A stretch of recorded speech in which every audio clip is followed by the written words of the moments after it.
headlights on.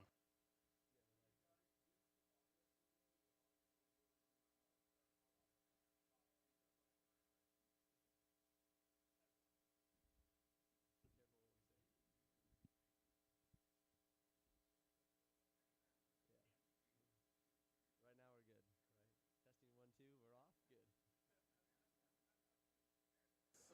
All right, welcome to Lake Erie Speedway, driven by Pro Waste.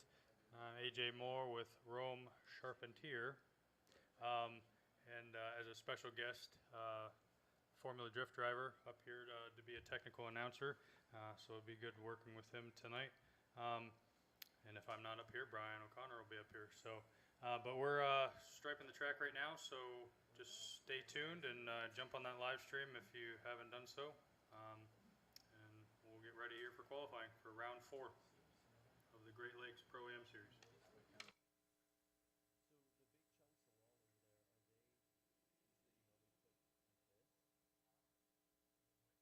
If they get kicked up the wall.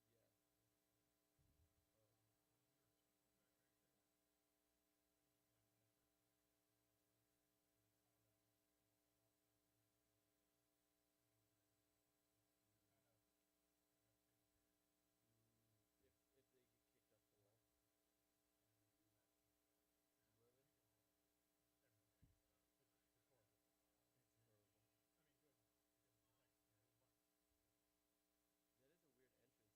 It's horrible.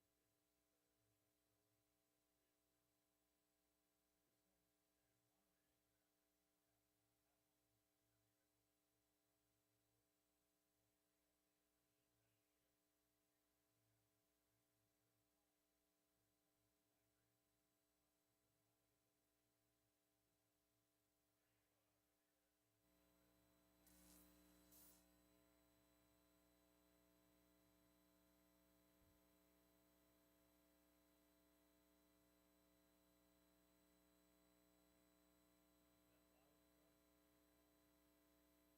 that they built to get in here. All right, so Lake Erie Speedway, driven by Pro Waste. We are lining the track here, getting ready for the top 16, round 4 of the Great Lakes Pro-Am Series. We have 24 competitors that are going to take qualifying times and try to get into that top 16.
as we're getting ready here for round 4 qualifying.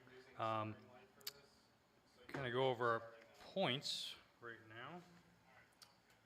Our points leader out of Barrie, Ontario right now is Andrew Shorkey.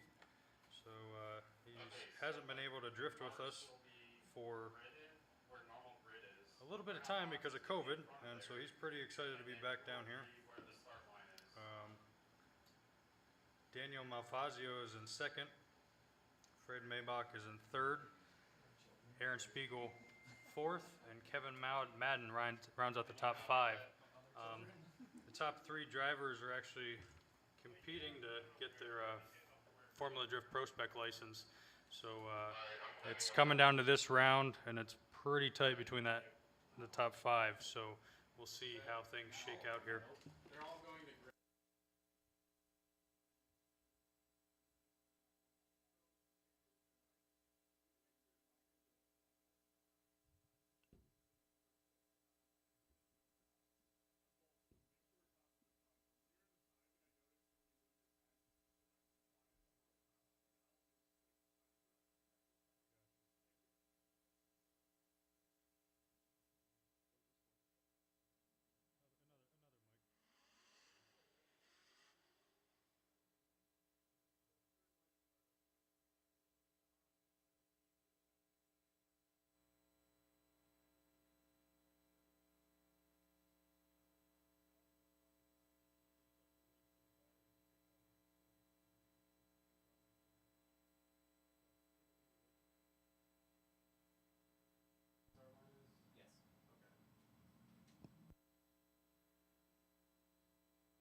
All right, Andrew Shorkey is first up in the burnout box. He's going to do his first run.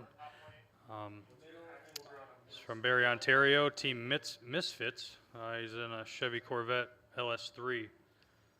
Sponsors Fab Mac Industries, FDF, Drift HQ, Hot and Wheels, Corvette Innovations, and Misfit Drift.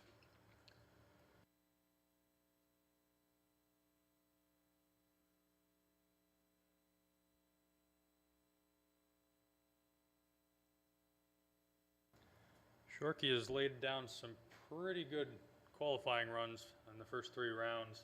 I don't know if he's been the first qualifier though. Yeah. Do you mind if we swap seats?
All right, first run, Randy Shorkey. There's LS3 Chevy Corvette.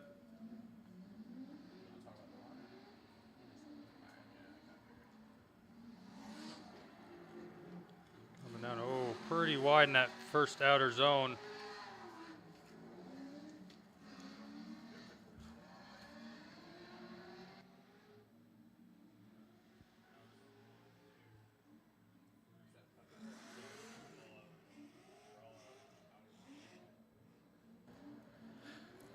Laying down a pretty good run here coming into outer zone 4.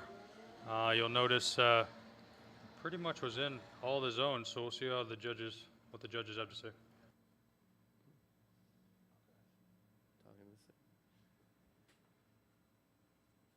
Can you pick up?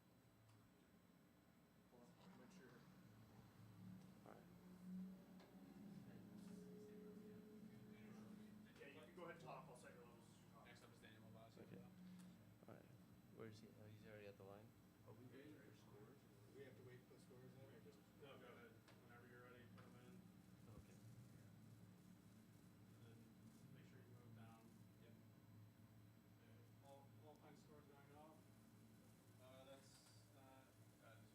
It's a 92. I don't know what happened. Andrew Shorkey with a 92. Andrew Shorkey with a 92.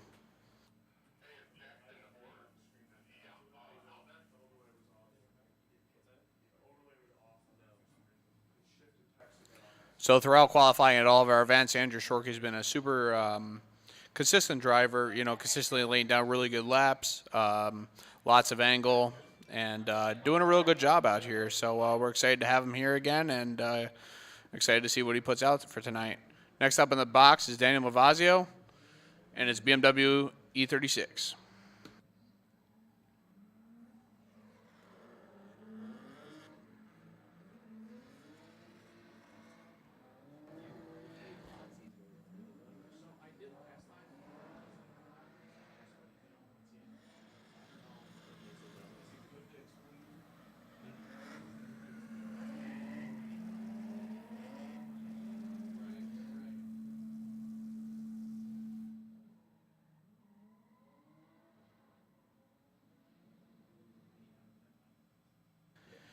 Super good run from Daniel Mavazio. He's here from Slatington, Pennsylvania, in that E36 with an M50. Sponsors are Tire Streets.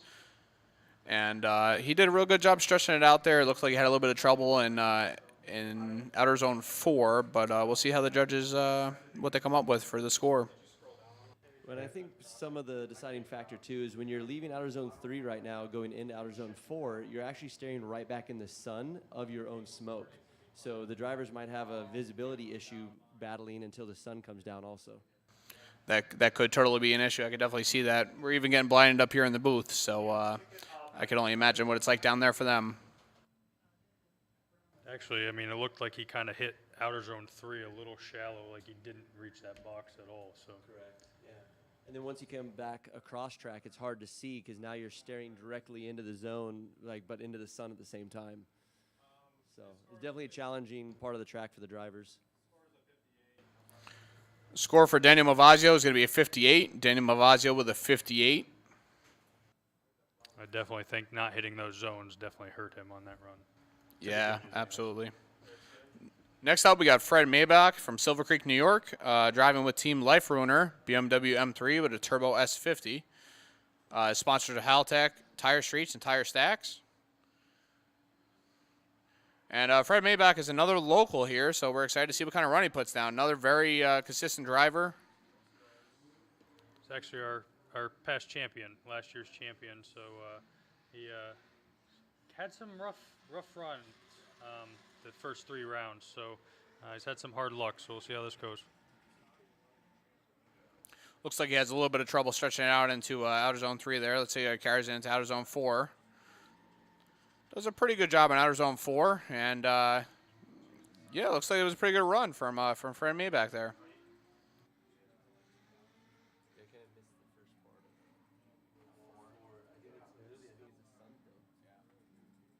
The only reason why I say that is if you look at their windshield would just light up. Big glares, yeah, big glare. Yeah, so Rome just pointed out, you know, the glare, you know, some of these drivers might be having some issues with the glare. So unfortunately, that sun doesn't go down very fast. So the score for Fred Maybach was a 73. So he definitely filled the zones out good enough for the judges to get a decent score. So we'll see how Aaron Spiegel does from Bowling Green, Ohio, on his Chevy Corvette LS2. Inspired Technologies, CGC Property Solutions, Rowdy Rocket Motorsports, Drift 30, Resolute Vinyl.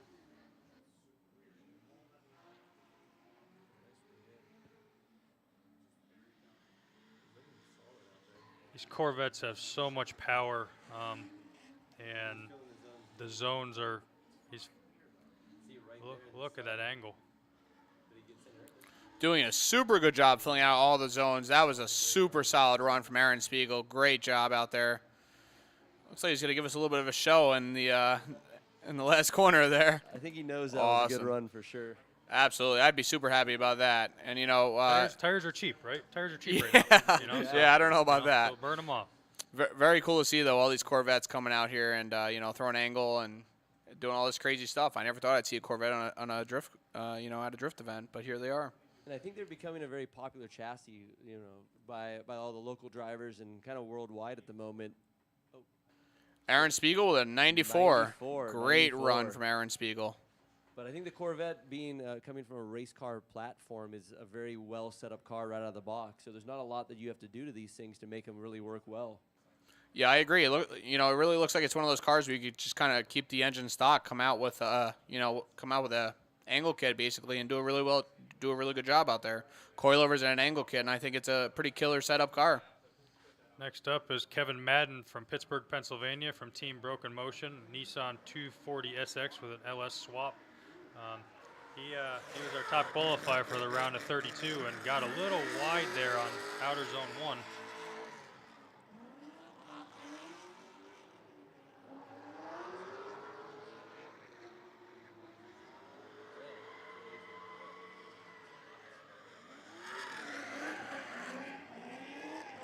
A little bit of trouble getting in there in outer zone 3. Not too much angle going into 4, and that definitely did not let him fill out that zone. So if you notice, there was actually a cone on the track when he was coming into outer zone 3, but because he was the one that put the cone there, then that's kind of, you know, that ends up being on his fault anyways. Absolutely, and it probably did mess him up going into there. Probably messed up his setup into outer zone 3. When AJ, as you mentioned, in practice, I believe he hit the wall pretty good and bent a control arm and bent some of the parts on the cars. So his team was thrashing right now in the quick 30-minute downtime they had to get this car back together and get it back out on grid. And it's never easy getting the car back straightened up and all set up again. So, well, that's actually the worst part. Like round 3, he had almost the same issue, not hitting the wall, but he broke a control arm, and you know, and he Kevin Madden with a 48. Definitely missed some points there, not reaching the zones, and I think that definitely deducted him. Next up, we got Elliott Rose and a Scion FRS, LS swapped. From Canton, Ohio, Elliott Rose sitting 6th in points. yeah, this is a great-looking car. Yeah, it certainly is. It's funny you say that because every time my dad comes out here and watches us, he says that's his favorite car. It's like, man, that thing is sweet. It sounds awesome. It looks good, and the kid that drives it does a real good job. So he's putting on a pretty good show for us right now. And unfortunately, he did not fill out that outer zone 4. Had a little bit of an issue with the zones again. Yeah, and maybe it is once again the sun, because that's right as the sun comes into play right across the track, is leaving outer zone 3 into outer zone 4. So you can actually see the front of the window right as they dive out of outer zone 3, and it kind of illuminates with the sunlight. So we know that if we can't see through the window, I'm sure they can't see through it either. So it's definitely for sure a battle of them. But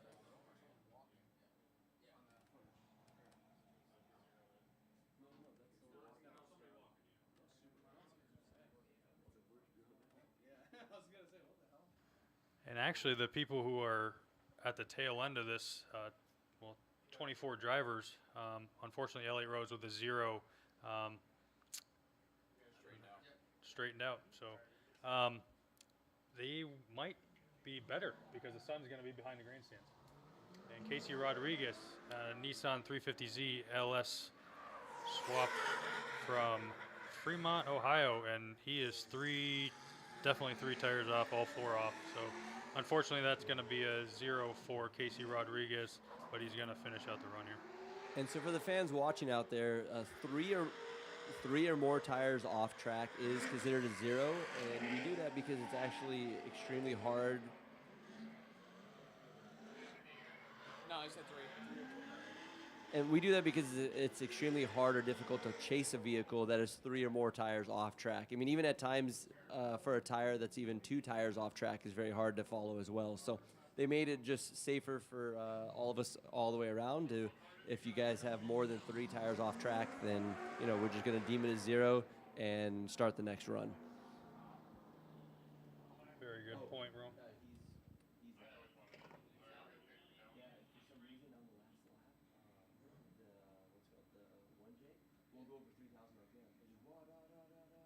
Next up is Tom Perner, and as you see on your screen, Casey Rodriguez with a 0. Next up is Tom Perner from Jackson, Michigan, soon to be from Florida, from Team Yeet Fleet in his Subaru BRZ.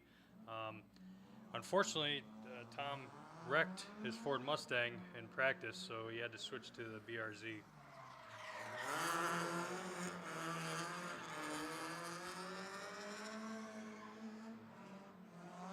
This is actually the car that he used last year when he did the competitions.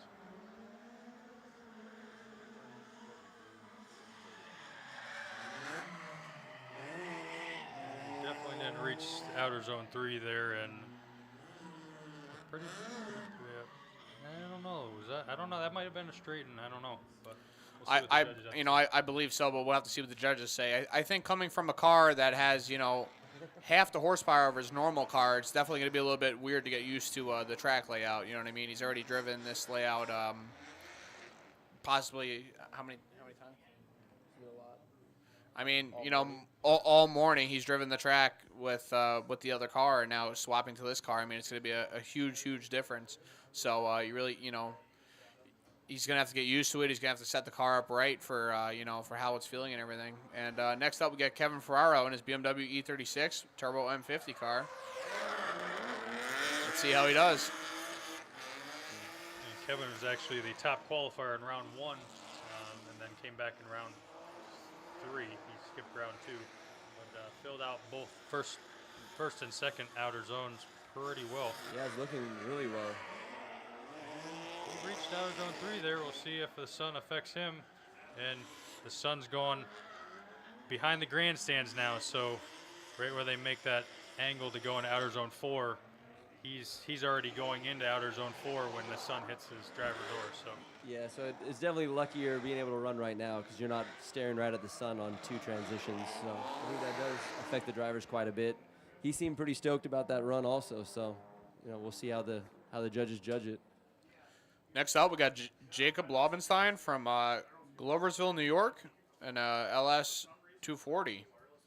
Phoenix Industries, Limitless Automotive and Performance, Capital Region Customs, and Tire Streets are his sponsors. It's a pretty sweet car he's got. Kevin Ferraro scores up with an 89.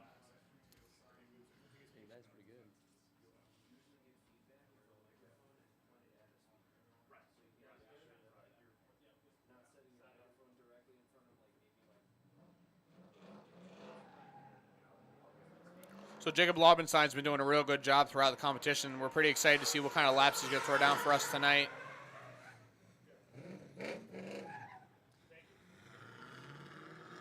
So unfortunately with that one, he's going to be off course. We definitely weren't expecting that. But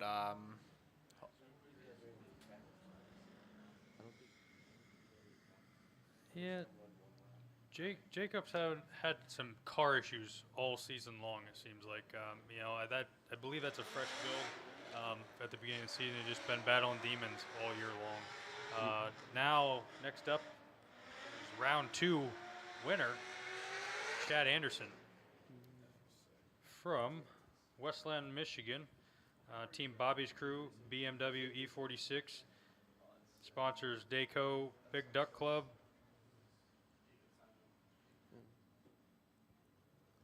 Yeah, it's cool to see so many BMW and Euro cars out here in such a Japanese style of motorsport. So the BMWs look like they're here to stay for sure.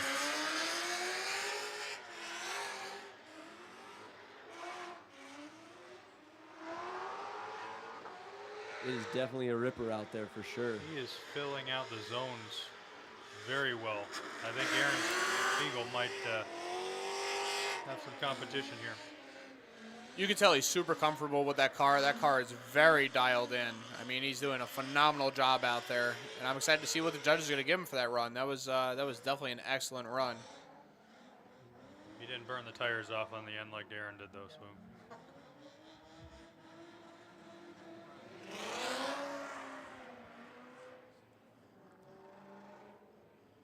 Yeah, it seems like the E36 and 46 platforms are becoming a lot more popular as well. We've seen seeing a lot of Zs out here, which is kind of a common theme, and the Corvettes are taking over. We're also starting to see a lot of Mustangs show up too, so it's cool to see some American cars really pop into the scene and do well. Yeah, absolutely. I mean, my whole team drives E36s basically, and we got Chad Anderson with an 80. Chad Anderson with an 80. But yeah, as you said, you know, these BMWs are really starting to take over. The BMWs, the Vets, and the 350Zs are becoming like the new 240 almost. Next up, we got Matt Moncalian with a VQ-powered Nissan 350Z. So Matt's one of our lowest horsepower cars out here, and don't let that fool you, though. He really knows how to throw this car around, and we're excited to see what kind of lap he's going to put down for us.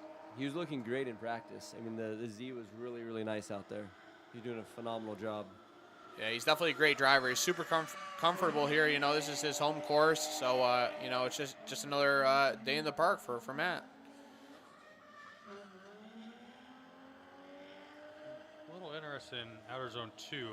I might have seen something, but that's definitely up to the judges. So we'll see what they score, Matt.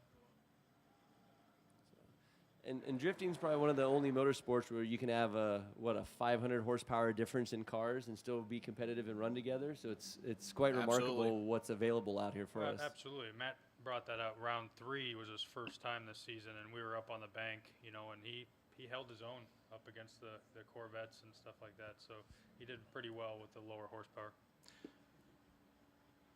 Next up, we got Taylor Braun and his Ford Mustang. It's got a good old 302 winner, and he's from Blaisdell, New York. Taylor Braun from Blaisdell, New York. Matt Moncalian with an 81. Obviously, I don't know what I'm talking about, so Outer Zone 2 is obviously perfectly fine. So, but good job by Matt.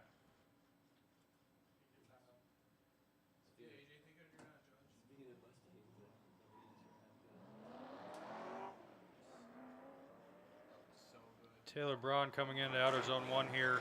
Taylor actually had a hard hit last round into the wall. And he hit the wall again. Yeah, in practice he hit the wall real good, and he hit the tire wall over here earlier. So that's Fox Buddy. Didn't hold that Outer Zone 2 the whole time, so we'll see what the judges say about that.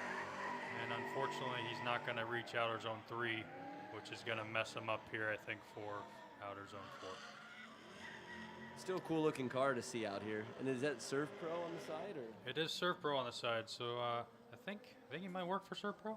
So, pretty good sponsorship there on the side of his car.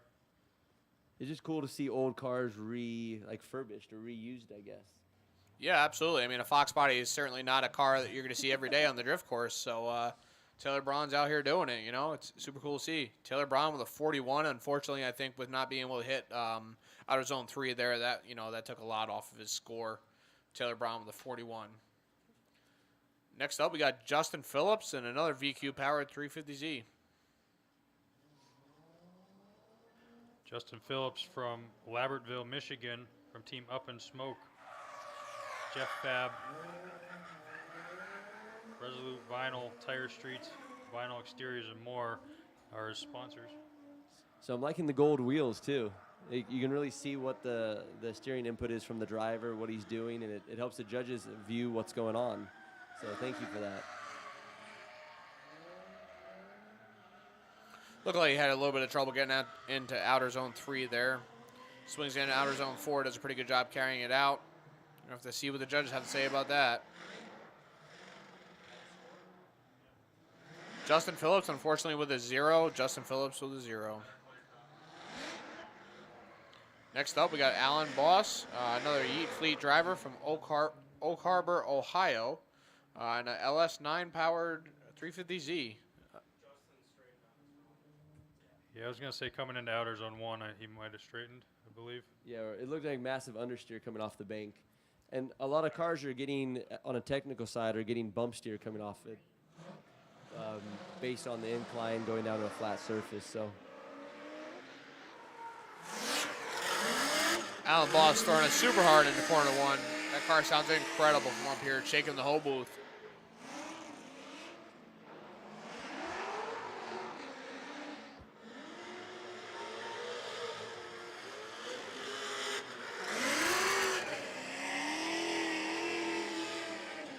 reach outer zone 3 there, but there's definitely a lot of power coming out of that car.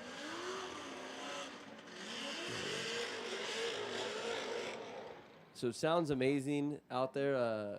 What else you'll notice too is that as the as the temperature comes down on the track surface, they tend to grip up.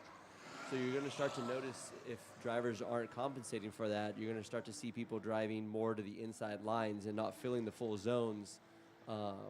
Not because they weren't doing it earlier, but mainly because tire pressure changes and track temperature changes. And most of the time on oval style tracks, as the track temp comes down, the grip level goes up. So you have to accommodate for that in tire pressure or horsepower. Alan Boss with a 45. Alan Boss with a 45 on that run. So what is weird, the least amount of traction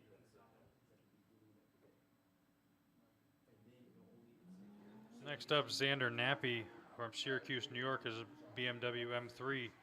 Sponsors of Stage Wheels and Tire Streets. And he comes into outer zone 1 here, and unfortunately did not hit outer zone 1 at all.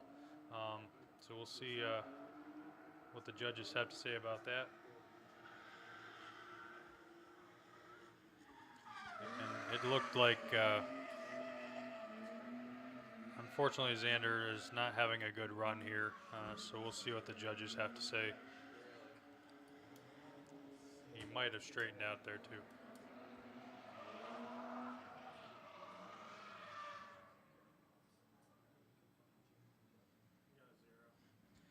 Unfortunately, Xander with a 0 for straightening.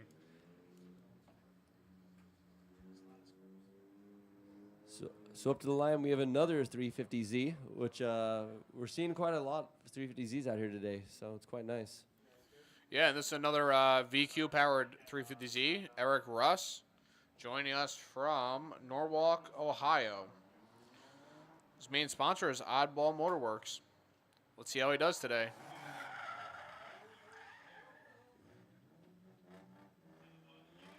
Unfortunately, Eric with 3 tires off.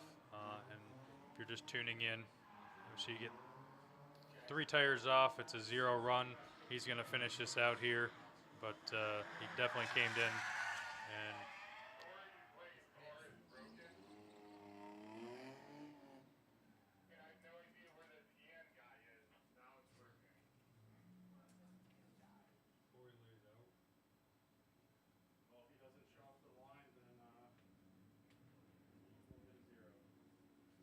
unfortunately, Eric Russ with a 0 and just No, Ian's out. He's the yeah, that's 14, right? Yeah, that one train only goes to 3,000 RPMs. Hits the red line. It doesn't know why. Nothing changed. Next up in the burnout box, we got Jackson Orr. He's all the way from North Carolina, Newport, North Carolina. His team is Street Crimes, and he's driving a Turbo M52 BMW E36. Jackson's actually a student at UNOH and did a really nice interview with UNOH and Formula Drift, kind of teamed up, and so he's really one of those students that's kind of bringing drifting into UNOH, because trucking to Trey Becker, it's kind of one of those motorsports that not everybody knows. It's pretty cool because a year ago he actually worked on our team. So we did a 10K event together. We ended up actually winning the 10K event, and then he started to build this car. So it's pretty cool. He's building it's a M50 Turbo E36, and he seems to be doing pretty well out there in it. And for first year campaigning the car, it's awesome to see him out here, driving with all the big guys. So congrats for sure. Definitely all the rounds that he's been here, he's been had some decent runs, but unfortunately this one he did not hit the zones very well. So unfortunately, I think that's going to hurt his judges' score. And next up we have Alex Brent from Huntington, Vermont, BMW E82. And see, I feel like these are going to be pretty popular cars as well, the E82, E92, E90 platforms, because they're starting to come down in price. They're dropping below 10,000, and the horsepower is there. So right off the start, you know, you kind of have some power behind the car. It's a good platform, and they seem to be having a lot of mod support and aftermarket support for them, quite easy. So they look like they might be the next hot car, at least for BMW's standpoint. Jackson Orr, unfortunately, with a score of a 29 on his first run. So just so everybody knows, the judges are looking at line, angle, and style when they're making these judgment calls. The drivers are having these runs, and unfortunately, Alex Brent, I mean, a lot of power out of that car, it seems like, but unfortunately, he might have just straightened a little bit going into outer zone 2, and I think he knows it. So he was sharing with me in the pits that he went from a twin turbo setup, which allows the car to spool up very quickly, very low RPM, to a single very, very big turbo. I think it's like a 106 or something. And basically he doesn't make power below 4,800 RPM. That is a huge turbo. To put that into perspective, that is ginormous for a turbo. A 106 is huge. We're talking like, you know, Cummins-sized turbos, even bigger size. probably. Yeah, I mean, crazy. So, yeah, he makes horsepower for about 2,500 RPM, and then he's out of horsepower. That's insane. That's nuts. That's and unfortunately, crazy. Alex with a 0 on that run because he did straighten. Yeah, he said he was having a hard time with the track layout, trying to keep the turbo lit up and keep the car spinning, which that definitely showed exactly what happened out there. Sounds like you need some nitrous. Or a smaller turbo. Next up, Brian Bubash from Pittsburgh, Pennsylvania, in his Nissan 240 SX. This guy was LX killing swap. it in practice. Straight killing it in He's practice. actually had a lot of bad luck, but he's had some good runs, and unfortunately, Car sounds awesome. ends up zeroing out the first couple rounds that he did, and unfortunately broke. But this one's definitely great. Just like round 3, the majority through the run here, he's tons of power, tons of smoke. Not a lot of angle going in there to outer zone 4 though, and unfortunately that's going to deduct him on some points. But hopefully that car stays together and he's able to make another run here and make the top 16. So I've noticed today, AJ, that this track a lot of people are having trouble with. You know, I just obviously just before we started announcing today, I just got here in my car and unloaded it and came up here in the booth. This is the first time I've really seen the track, and I tell you, I think I'm gonna have some trouble with this layout. You know, these guys are all very, very talented drivers, but this is not an easy layout for these guys to do, especially in between outer zone 2 and 3 here. You really got to stretch it out. I mean, you got to have a pretty well set up and big powered car to be able to do it. Brian Bubash with a 40. Brian Bubash with a 40. Now, Brian, don't worry. Your little Miata, it'll be just fine on this course. We'll see. We'll see. Might have to hit up the tuner and have him send the hot tune for me to be able to do this. But it's definitely a very technical layout. Rome mentioned earlier in the driver's meeting, it definitely starts off quick and then goes technical. Scott mentioned it too from Drift Pony and the Great Lakes ProAm series. So it's definitely a technical layout, but it does give them a little bit of speed to have that fun. And then we'll see when there's 2 cars out there tomorrow. We'll see how things go. It's definitely going to be interesting to see the tandems tomorrow. I'm very excited for that. And it's a unique layout because you start with some speed, you kind of pull some speed back out of it, and then you gain a lot of speed in the middle. And it's pretty high speed from basically the beginning of outer zone 2 all the way around into outer zone 3, where you slow the car down sideways, and then you kind of start to pull speed back out of the car again for outer zone 4. So it's quite unique. I think it's a very challenging track, and I think it's exactly what we needed out here. And next up, we have Jeff Clark from Monroe, Michigan, Team Up in Smoke, and his Ford Mustang. Sponsored by Stage Wheels, Tire Streets, JC Services. It's actually his first round with us. And not doing too bad, but definitely didn't fill out outer zone 3.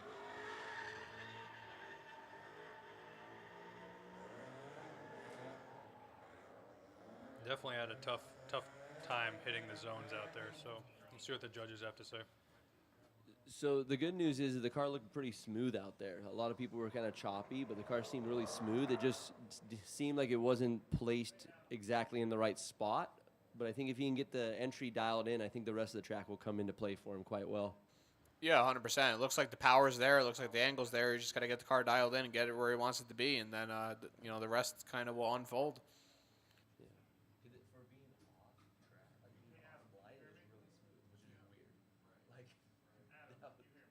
kind of was really weird. Unfortunately, Jeff Clark with a score of a 20 on his first run. It's definitely still a score. It's better than 0, and he does have another run. So all these drivers are going to have another run. So if they did have a 0 the first time or a low score, they do have a chance to redeem themselves. Next up's Brandon Phillips from Bedford, Michigan. And I believe he's the Nissan 350Z. yes, and he caps off the top of our 24 for our first battles or our first qualifying runs. And unfortunately, he just straightened, so he's probably just going to run through here. But actually, 24 competitors have signed up, and Ian Mailer and Corey Lay are having car issues, so they're out of the competition here. So that's pretty unfortunate for them. Yeah, and we were talking to Ian in the pits, and it sounds like, I mean, he was making really good runs with his team in practice, and then all of a sudden the 1J had some kind of issue to where it either went in a limp mode or something, but now it will not rev over 3,000 RPM, and it's very, very hard to drift this track in the first place, especially with a vehicle that will not go over 3,000. So he ended up kind of bowing out, trying to save the motor and figure out what's wrong, and hopefully he'll be back up tomorrow to have fun and party with us. So now we got Andrew Shorkey up for his second run of the night. Excited to see what he puts down. AJ, what did he put down for his first run? So I believe he's sitting second right now in qualifying. I think it was like a 91. 90. 91, so yeah, he's just sitting second to Aaron Spiegel then. And unfortunately, Brandon Phillips with a 0 for straightening there on his run.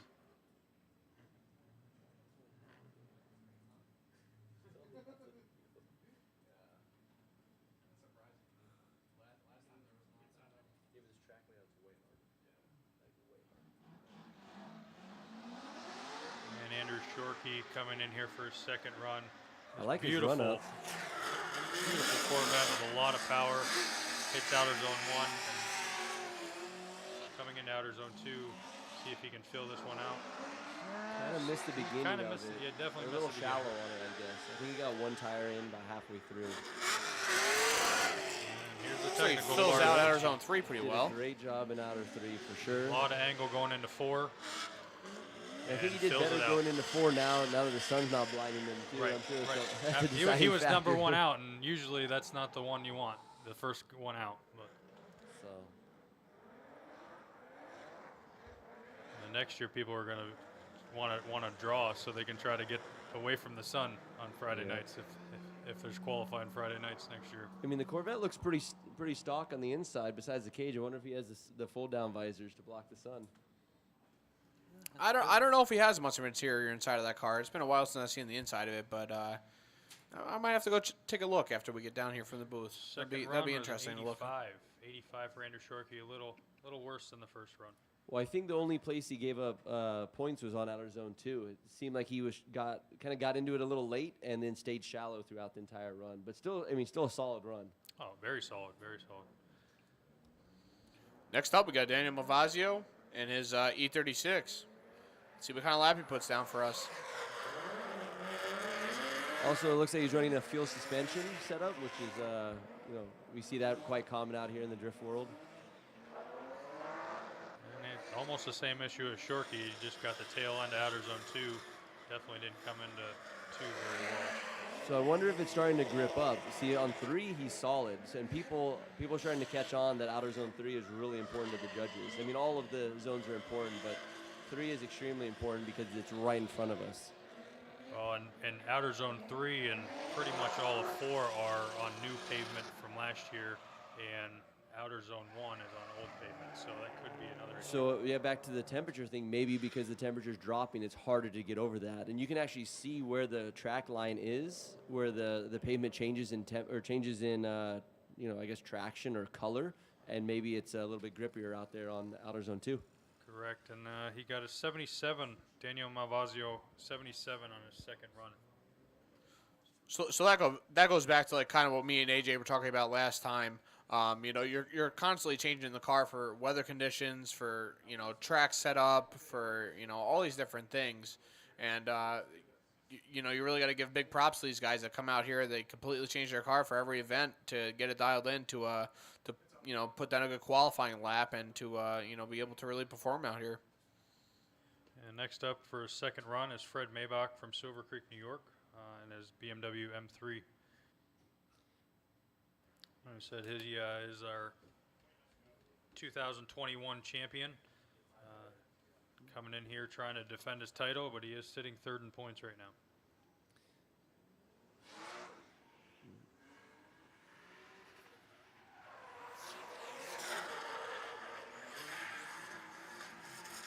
Trying to clip the tail end of their outer zone 1. And he's most outer zone 2. He's at least had one tire in. And there it is. They said that a little deep there on 3, but you can definitely see the grip. Definitely see the grip.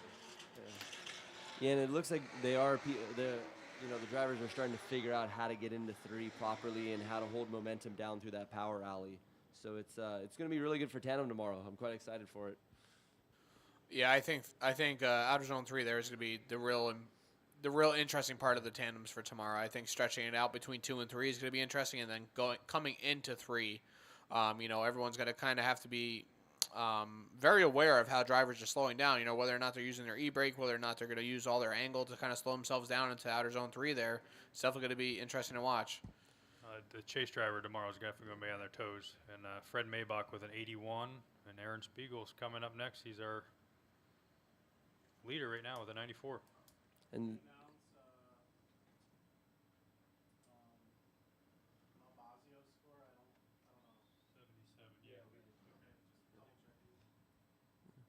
And here's another one of those, another Corvette out here, actually. So it seems like right now, in positioning-wise, I think Corvette's first and second in qualifying, so that's a pretty tall tail.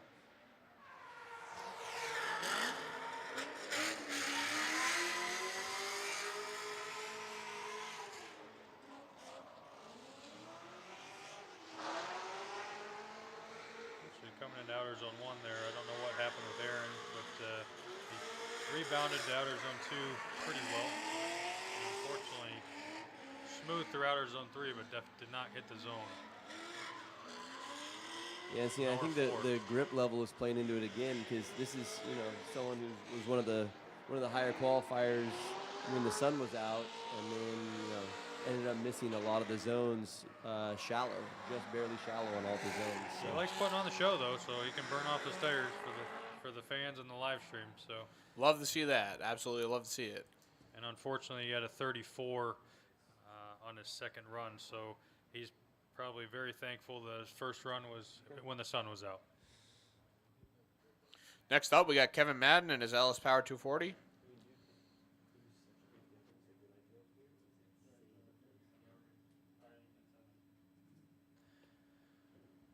Kevin Madden from Pittsburgh, Pennsylvania.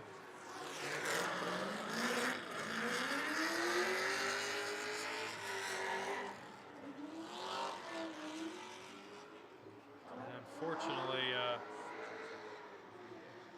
Kevin Madden missed outer zone 1 there and most of outer zone 2. So I don't know if there's other issues with that car or there's a lot of power out of that car, but suspension issues from his crash earlier in the day, so maybe there's something still wrong with that car that's not allowing him to drive it like he wants to.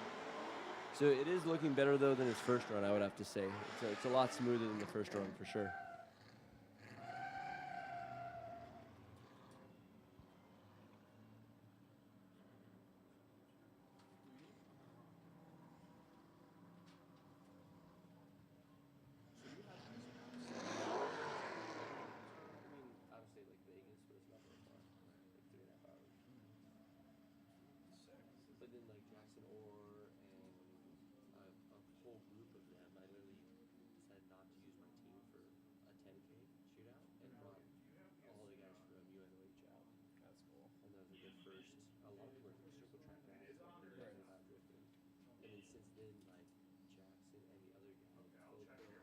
Kevin Madden with a 44 on his second run, which unfortunately was not very good. Elliott Rose had a 0 his first run, so hopefully he can redeem himself here on his second run in his Scion FRS. And fortunately coming in, he's having a little bit of trouble there coming in outer zone 1, not being able to get it, and unfortunately that's going to kick him into the tail end of outer zone 2 here.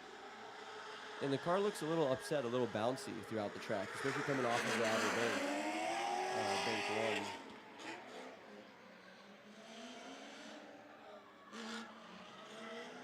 He definitely had issues with all the zones there.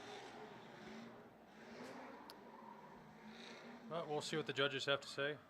Unfortunately, I don't know. There was a little outer zone 3. Seemed like a little hiccup there. I don't know if he kind of decelled that at all, but if that's even a thing coming out of a zone.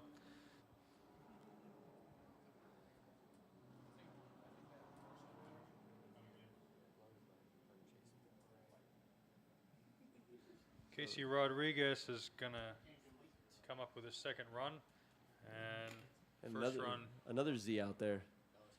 First run was a LS9Z. 0. Crazy.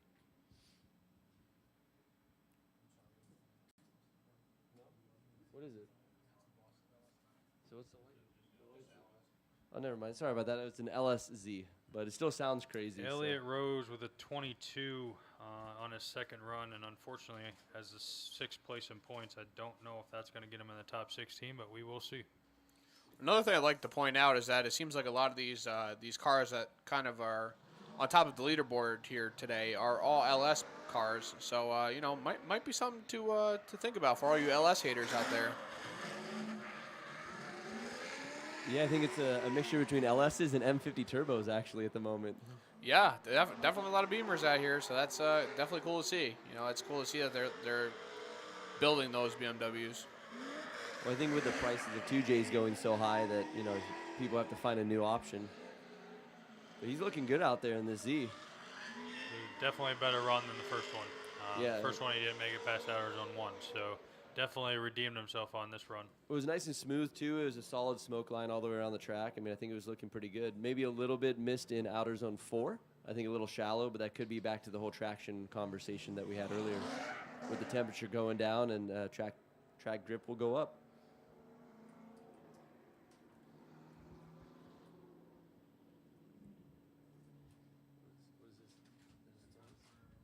Tom Perner in a Subaru BRZ. And Casey Rodriguez with a 44.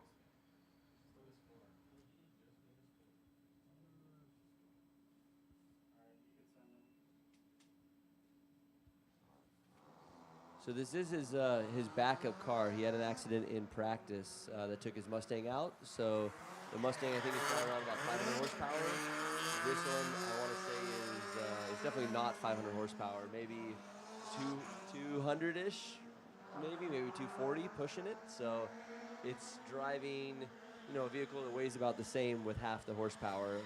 And I think his last lap was his first lap ever on this track in this car. So it's awesome to see the team come out here with a whole nother car and get it together and get it dialed in enough to make him, allow him to make a full solid lap. So it's good to see him out here running a lap.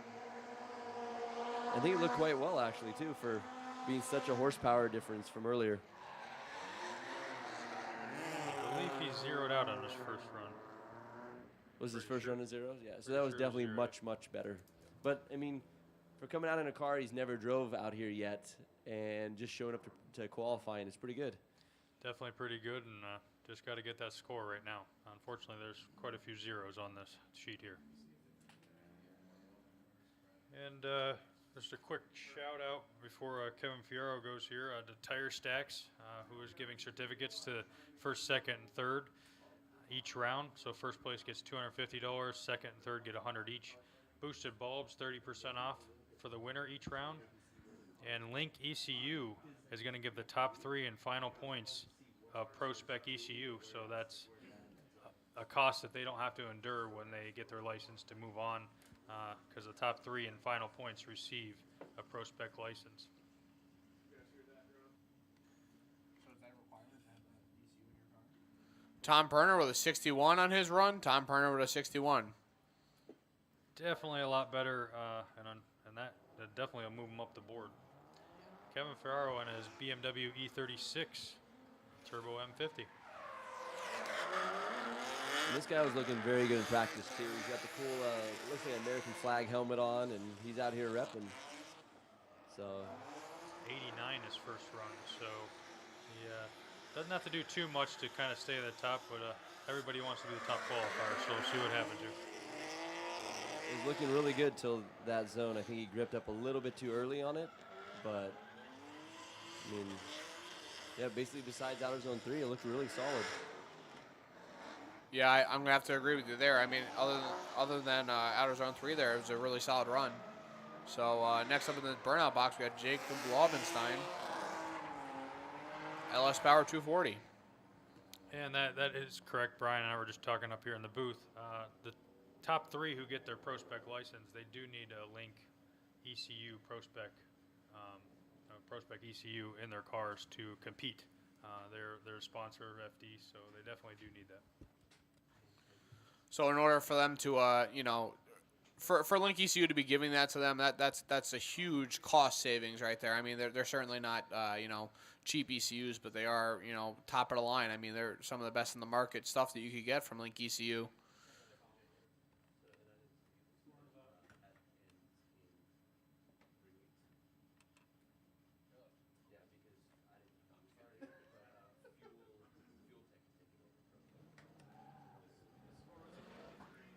Kevin Fiaro with his second run with a 53.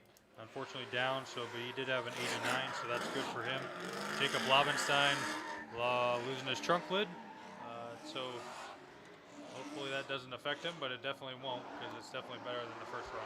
AJ, I'm going to have to say that's a first. I don't think I've ever seen a trunk lid come off on the track. I've seen Usually bumpers, absolutely. Fenders, Yep. wheels, tires, nitrous bottles, but never a trunk lid. So that's a first.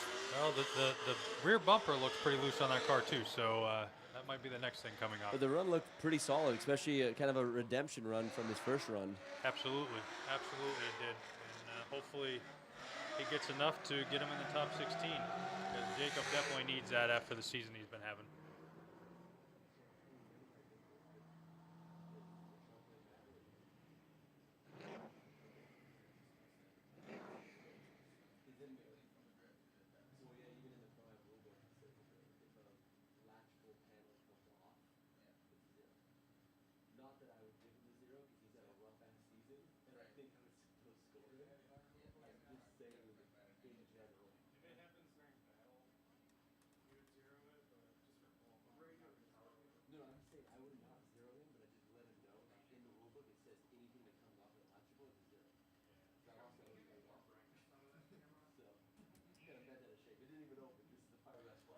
And now we're waiting for Jacob Laubenstein's score. Chad Anderson from Westland, Michigan, who was our round 2 winner. And Jacob Laubenstein with a 38. It's a score. It's better than a 0. We'll see if that gets him in the top 16. Yeah, and this is a good-looking car out here, for sure. I think this is one of the few E46s out here today, but there's a lot of the 36s coming out. And this is another LS-powered Big Duck Club car as well. Oh, actually, I stand corrected. This is a Coyote-powered BMW. This is cool. It's probably the first one I've ever seen. That's probably why it sounds so different. Round 2, I mean, the smoke that poured off this car in round 2 was phenomenal. I mean, it's very Just fluid. so much It's power. quite, it's quite quick out there. It seems very dynamic for sure. See, definitely a planted car and a very unique swap. Very unique swap to have a Coyote motor in anything other than a Mustang.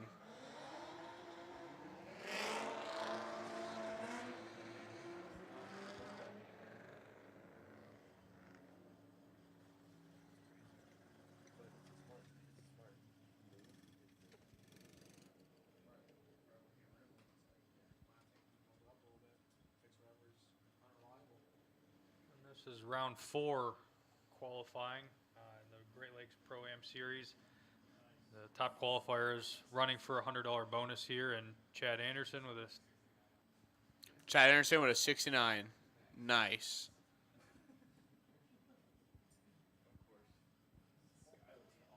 And mullet man, Matt Monkillian. He's very good at doing wheelies on his four-wheeler when he's not supposed to.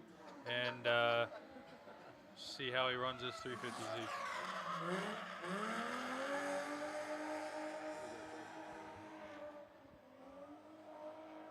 Like we mentioned before, he's definitely one of the lower power cars out here, but he's definitely filling those zones out rather well.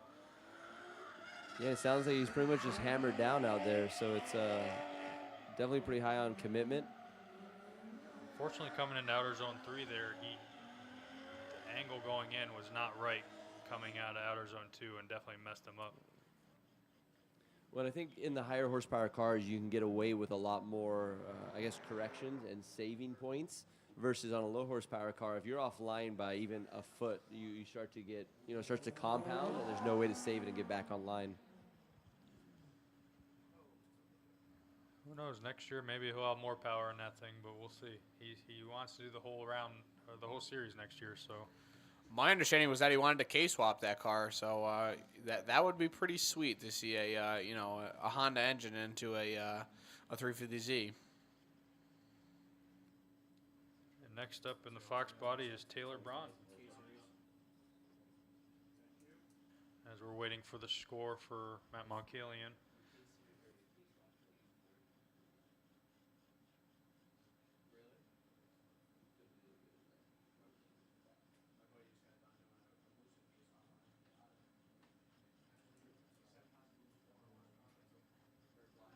And as we're sitting here waiting for the score, Tyler Braun ready for a second run. Matt Monkillian, good thing he had the 81 his first run.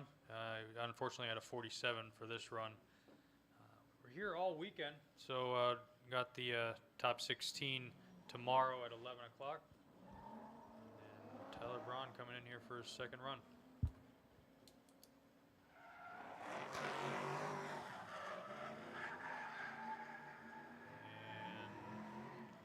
Definitely missed outer zone 1, and I don't know if that was straight, but he definitely looked straight.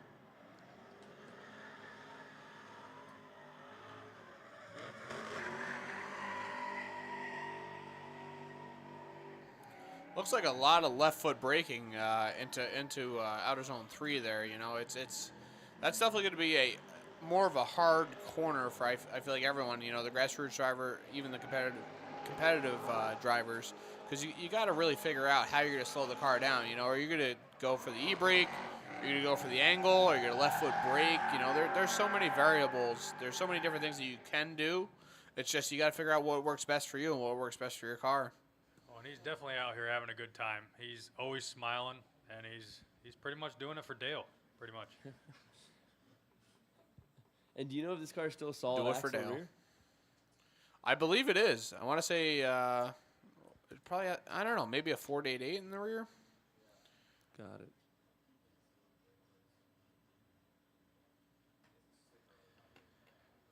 And like I said, we're here all weekend for Fall Mats Erie.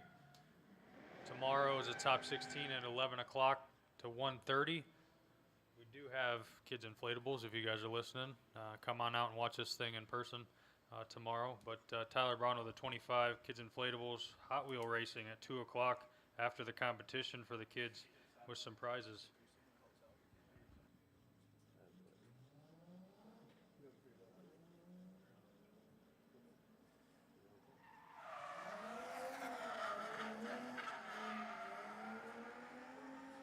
And Justin Phillips on his second run here, trying to improve on that 0, so pretty much anything at this point. And unfortunately, he's not really filling out those zones, but he's giving it everything he's got here in the 350Z.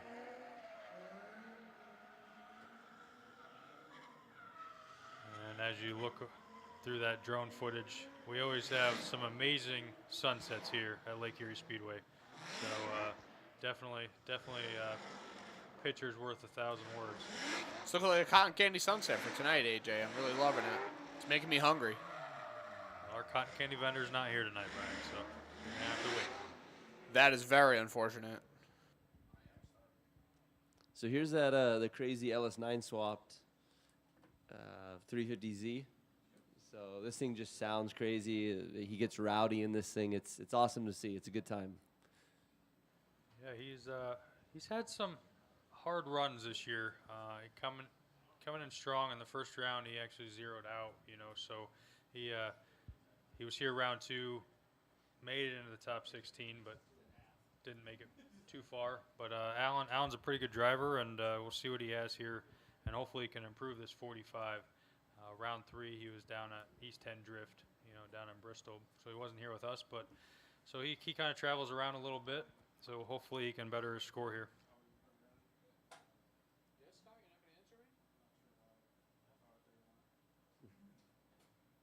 Well, Justin Phillips actually improved his score. He's got a 17, so he's definitely got something more than a 0. So I don't know if it's enough to get him in the top 16, though.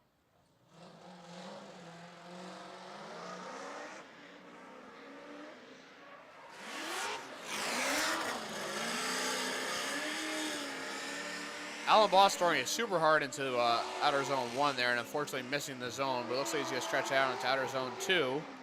Looks like he fills it in pretty well. And listen to the note on this car. It sounds amazing. Yeah. Super snappy transition. It's a ripper out there.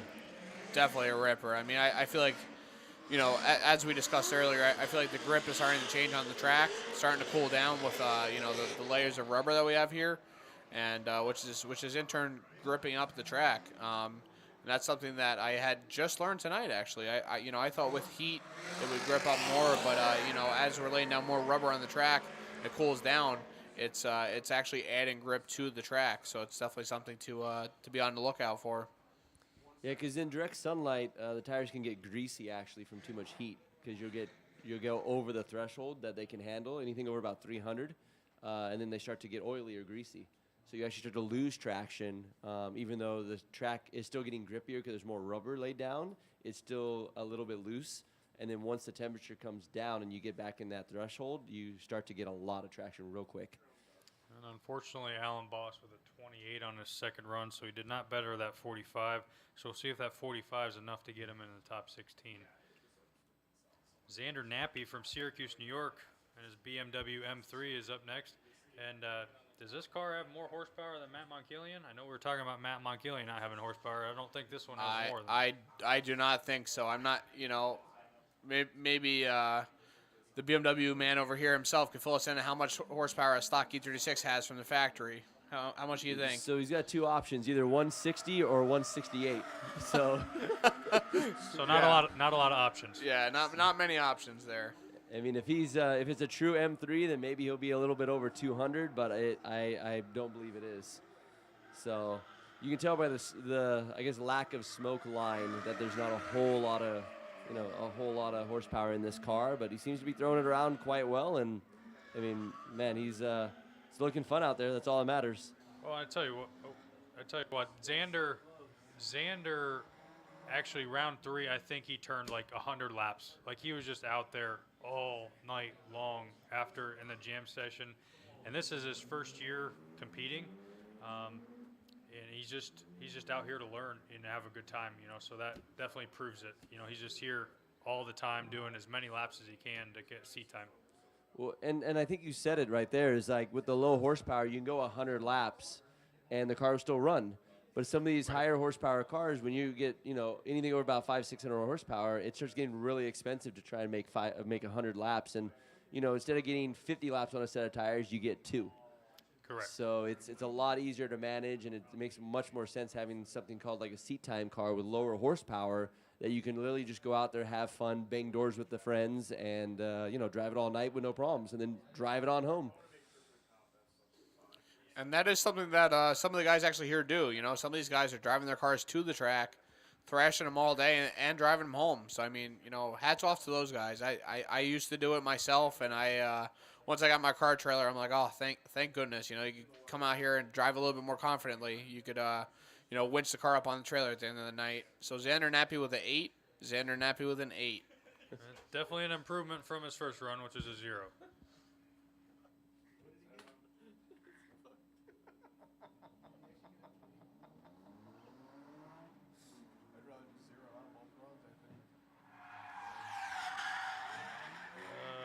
Unfortunately, Eric Russ with his second run of 3 tires off.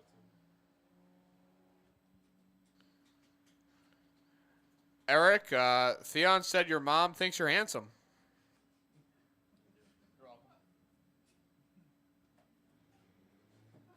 Well, I guess that's good for him. And unfortunately, his teammate Theon Nelson had some problems on the dyno and could not make it out here to the competition. He was supposed to be there 20, make our 25 car list here. So unfortunately, he had problems with the dyno, and his tuner decided to go home and just leave him hanging. So.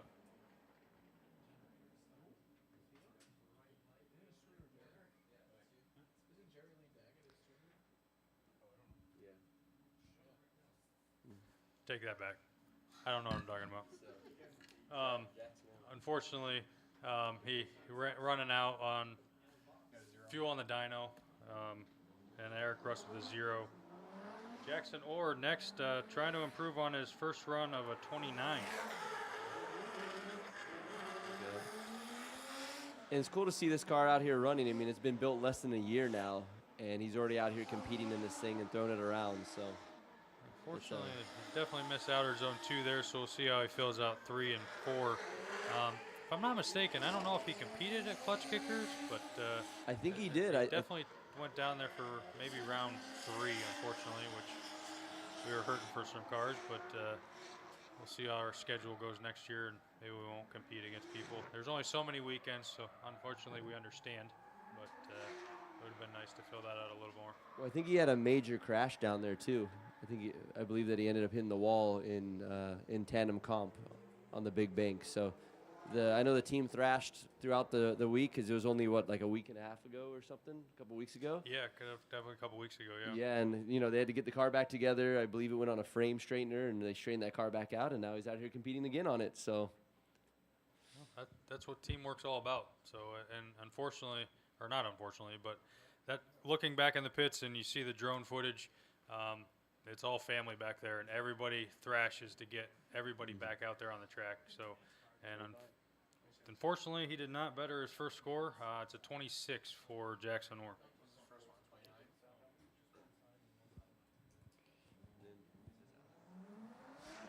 Alex Brent from Huntington, Vermont, trying to better his score of a 0 on his first run. And unfortunately, that might have done him in right there, but we'll see what the judges have to say as he's going in here to outer zone 2.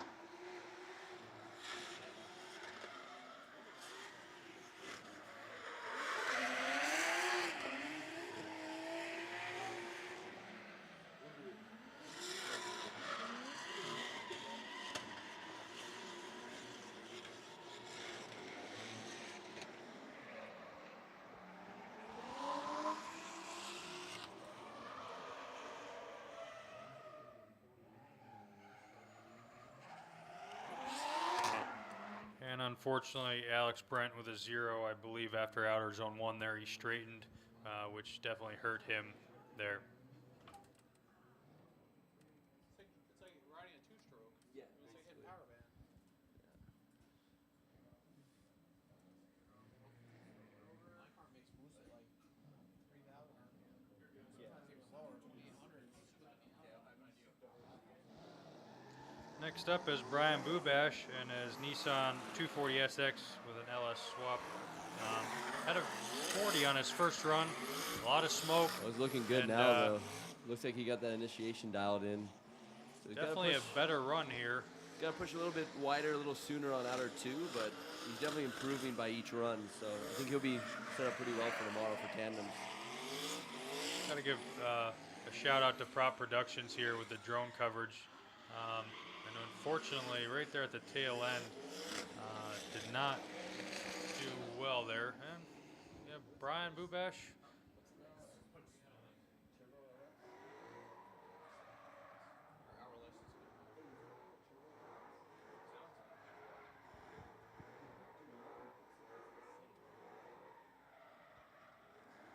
So it was a pretty good run by Bubash, except for that loused outer zone. And next up is Jeff Clark for his second run, as we wait for Bubash's second score.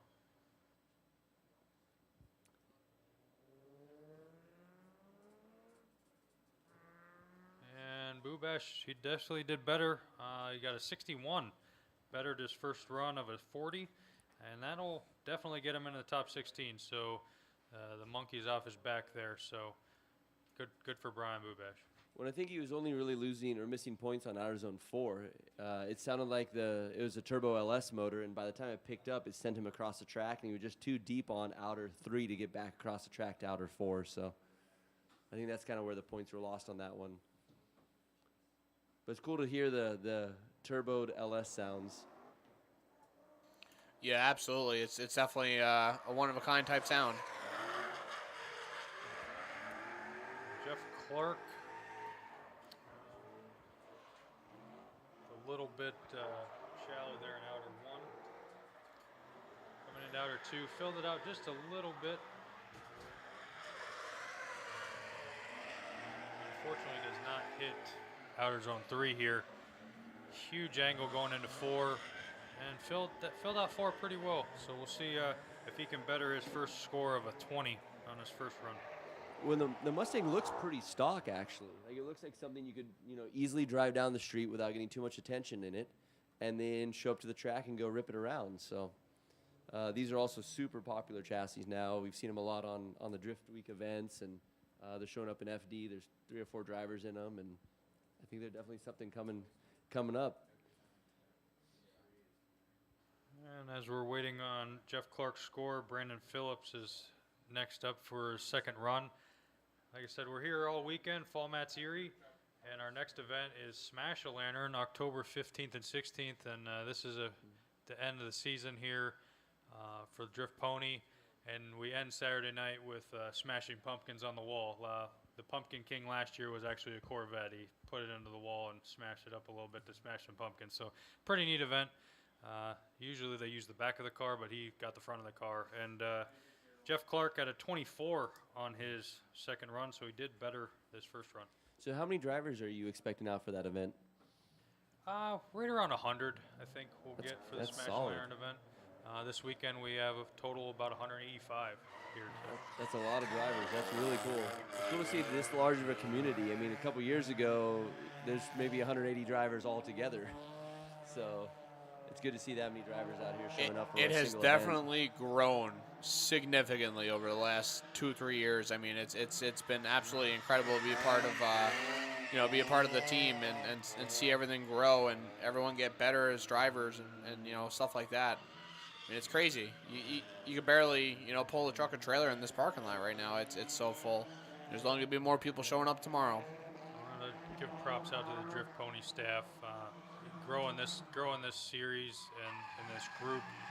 The first event we ever did, we had 12 drivers, and now we have 185. Well, you've definitely improved. So it's definitely compliments to them.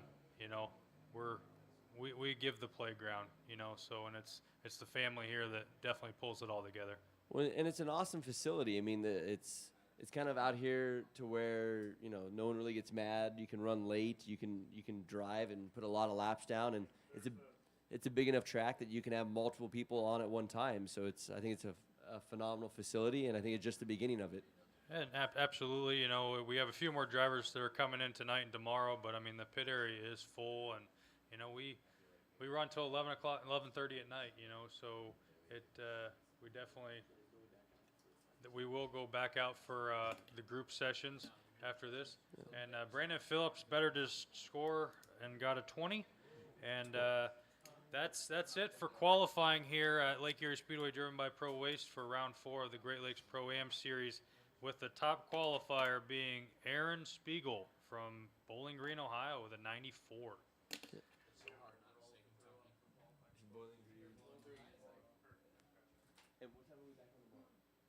We are back on at 11 o'clock tomorrow. 11 to 1:30 is the top 16. And usually we do it 5 to 7, but we're switching things up tomorrow to kind of give that 10 hours of drift time for everybody else that comes here to support us. And, 11 o'clock, we'll get going with that on the live stream. YouTube at Great Lakes Pro-Am Series. If you're on our Facebook page, Lake Erie Speedway. So either of those, you can take a look. And like to thank Prop Productions, Pro Waste as a title sponsor of Lake Erie Speedway, all the staff, Drift Pony, the media, Rome for coming up here and coming out and hanging out this weekend. You know, so we definitely appreciate that. Thank you, Brian. And thank Anytime, Formula Drift, anytime. Boosted bulbs, tire stacks, and Link ECU. You know, and we'll be back out here tomorrow. Yep. Or 11 o'clock a.m. Eastern Standard Time. So if you're watching from other states or other countries, Eastern Standard Time, 11 o'clock, we'll be here bright and early. Bright and early. We'll be up at 6:30.